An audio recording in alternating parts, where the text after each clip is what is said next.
Welcome to Homework Lib.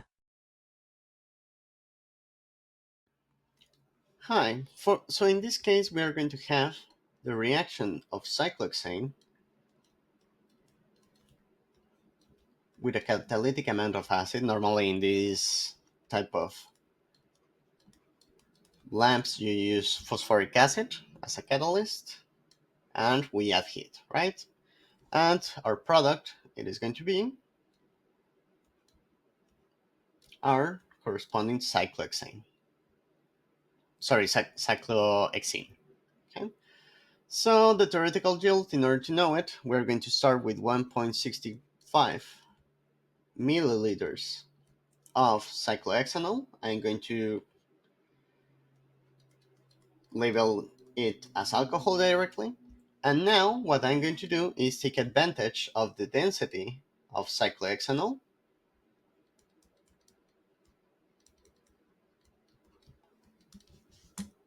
in order to know the amount of grams of cyclohexanol that we have. So that density corresponds to 0.96 grams per milliliter. So in this way, we can know how many grams of the alcohol we have. Next up, we are going to use the relationship of 1 to 1 mole that we have in our chemical reaction. And in order to do that, we're going to employ the molar mass of cyclohexanol. For cyclohexanol, the molar mass, it is going to be 100 grams per mole. I'm going to label it as alcohol directly just to not write everything down. And 1 mole of the alcohol corresponds to 1 mole of the cyclohexene.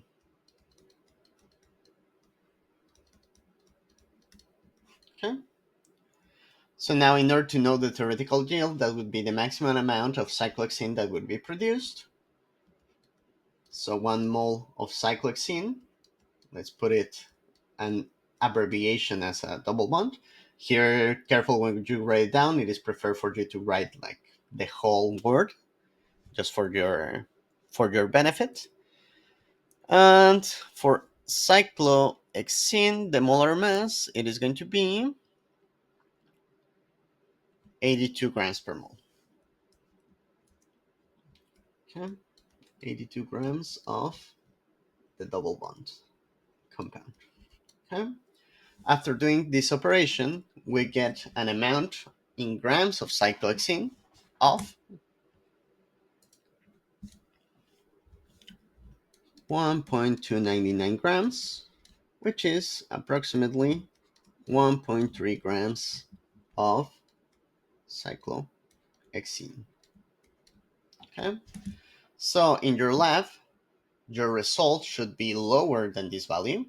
And in the case that you found a larger amount in mass of the product desired, what that means is that probably your product is still wet and it needs to be in the vacuum chamber for a little bit more. Okay. That is a super common way for organic chemistry professors to know if someone is like making up results. If you have a theoretical yield that is too high for the corresponding reaction, they will know that something is fishy about it. Also, for this case, another thing that could happen is that, well, depending on the method that you're using, this product can be as a liquid, right? Because if I remember correctly, in this type of reaction, you do a distillation with toluene, right? So actually, in this case, instead of writing down as 1.3 grams, we can use again the density of cyclohexene. That is going to be 0.81 grams, sorry, milliliters, uh, the other way around. Sorry about that. 0.1 grams per milliliter.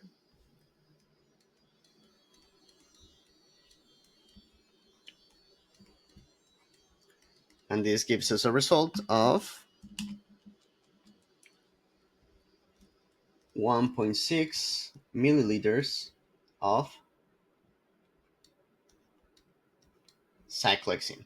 So in that case, your result, if your volume is larger than this theoretical value for final volume of cyclohexene, that means that you ran your distillation a little bit hotter than expected, and a portion of toluene or whatever organic solvent that you use leaked into your product flask.